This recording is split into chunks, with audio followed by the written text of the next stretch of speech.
mūsų atveju, ką mes darom? Mes darom vis tik tai, aš nusprendžiau, pavadinkim, gal ir perteklinį dalyką padaryti, bet sujungti visų perimetrų visą namą mes vis tik darome su žiedu.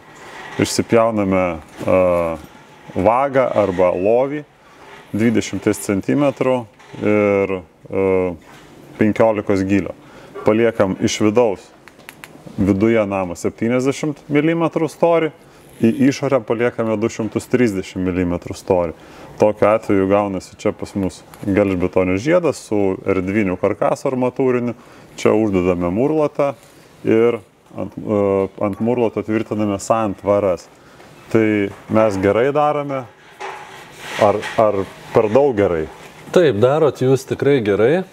Toksai, sakyčiau, tipinis pakankamai mazgas yra įtvirtinta į armuotą betoną stogo konstrukcija, nes dažnai irgi kartais būna momentas, kad supras, dėl ko tas žiedas yra stogui reikalingas, dažnai net ne dėl apkrovų yra reikalinga, ar ne? Tam tikra dalim, aišku, perskirsto tą stogo apkrovą žemyn, bet tai stogas visgi ir tas tvirtinimas į betoną yra dėl vėjo apkrovų pagrinde.